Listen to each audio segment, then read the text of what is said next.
Hi everyone, and welcome to our video on finding the exact value of trigonometric functions, where they give us just 4 random trig functions. Now, in our previous videos, we had the unit circle to help us. That's no different here. All right, so we're going to find the exact value of each trigonometric function at the indicated real number t. So the 4 pi thirds is t in this number 1, or state the expression is undefined. All right, so what we're going to do, right underneath these, I'm going to draw out the unit circle. Okay, I hope that's enough space. We'll put our answer, we'll get it kind of ready right there. And what we need to do is figure out where 4 pi thirds is on the unit circle.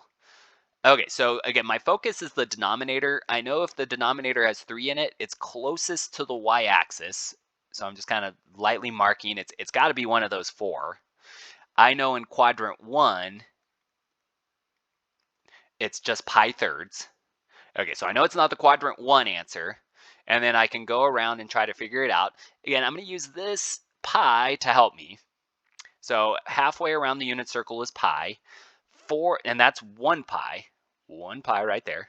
4 thirds, this fraction, so I don't want to try to make it too messy. I'm just will say 4 thirds in the cosine of 4 thirds pi. 4 thirds is a little bigger than 1. So that means it should be the one that's in quadrant 3. And that is true.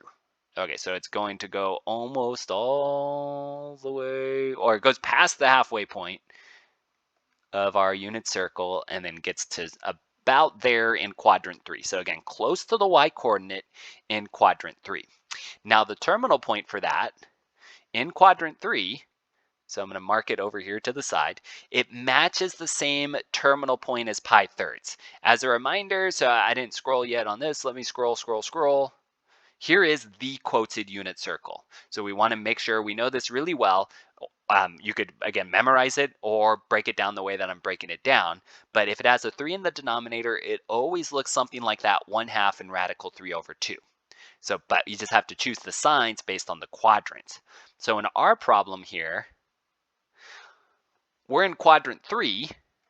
Let me bold that right there. And so let me move where, sorry, if you copied me exactly, I'm going to erase that. I'm going to put it in quadrant 3. I'm going to put it over here, so a little squeezed in.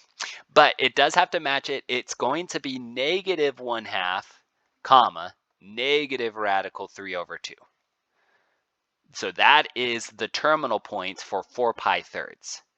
Now that we have the terminal point, all we have to do is take the x-coordinate. So cosine of 4 pi thirds is telling you take the x-coordinate of this terminal point. So again, this is kind of the more important thing. And the x-coordinate is negative 1/2. So that's it. So the main part of the problem is using the unit circle. All right, so let's do the sine of 7 pi sixth. Okay, so instead of doing it right underneath, let me put it over here so I can make it a little bigger. Okay, so the sine of 7 pi over 6, again, I'm breaking this down. I'm thinking, oh, I see a 6 in the denominator. 6 in the denominator means I'm closer to the x-axis, so I'm one of these 4.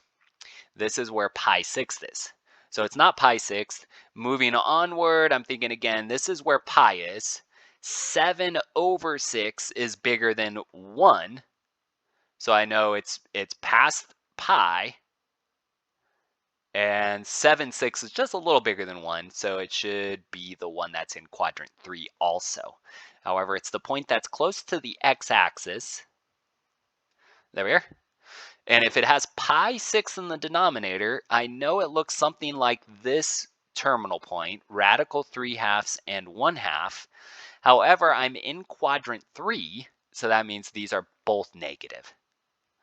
Okay, so the sine of 7 pi 6, then I'm focused on the y-coordinates.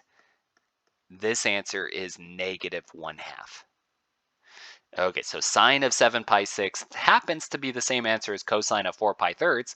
That's going to happen a lot. So based on this unit circle, there's only so many numbers. You're going to get a lot of repeated answers. Okay, so once you get used to it, you start to see, oh, it's the same thing over and over again a lot of the times.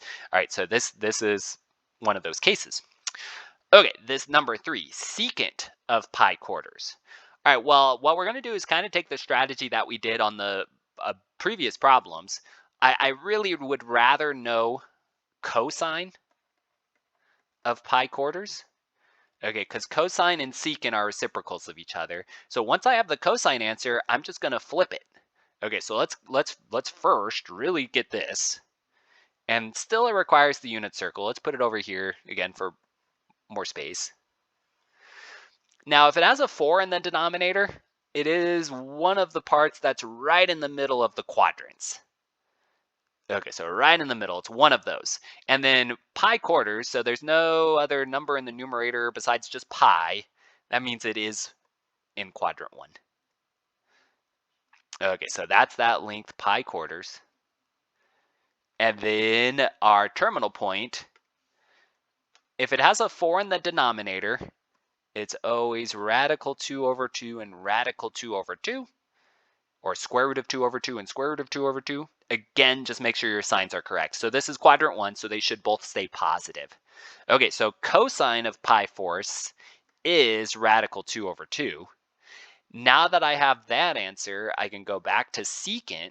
Secant of pi over 4 is to flip those two numbers, so 2 over the square root of 2, and then to rationalize the denominator. So we'll square root, or not square root, we'll multiply the top and bottom by the square root of 2.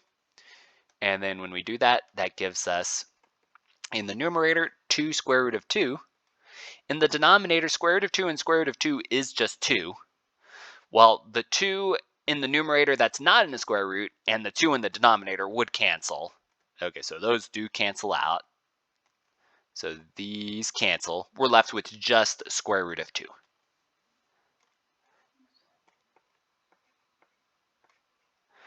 Okay, so the secant of pi over 4 is square root of 2.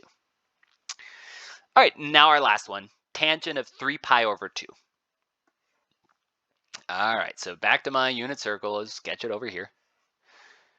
Okay, so it has a 2 in a denominator. That's one of the ones that's on the axes. Okay, so we've got, let's mark the major axes. So here's 0 as a t value. Pi halves, here's pi. Here's 3 pi halves. And then all the way around would have been 2 pi. Okay, so on our unit circle, 3 pi halves is a special one.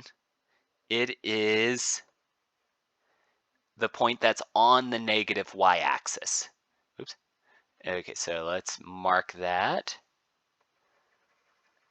And if it's on the negative y-axis, that means the terminal point is 0 and negative 1. Okay, so 0 and negative 1. Okay, and then now we remember again, tangent is the y value over the x value. So tangent, as a reminder, let's just mark it right here. Tangent of t is the y value over the x value. So our y value in this problem is negative 1. Our x value is 0. Now here we do have to catch it. We do want to know what this represents. 0 in a denominator makes this whole fraction or the whole number undefined. 0 in denominator means we have an undefined. And we usually abbreviate undefined. Let me do dot, dot, dot. So we usually don't write equals. We'll do tangent of 3 pi over 2 is undefined.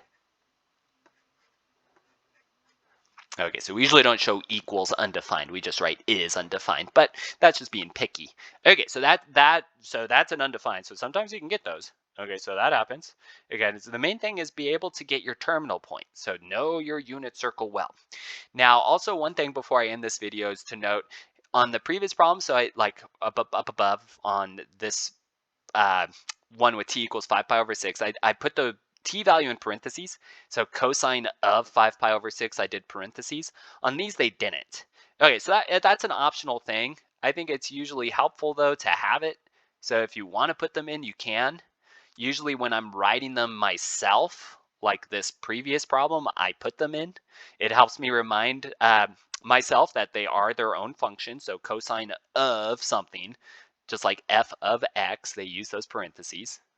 Okay, however, they aren't necessary. You don't need to use them. Okay, but that's it. Okay, so thanks for watching. Again, get to know your unit circle one last time to nag. There we are. Know this. If you know this, then these problems that we'll see, we have some tricks here, but a lot of these problems that we'll see become a lot easier. Okay, here they are again. All right, so know your unit, circle well. All right, thanks for watching. If you have questions, please let me know, and I'll see you again next time.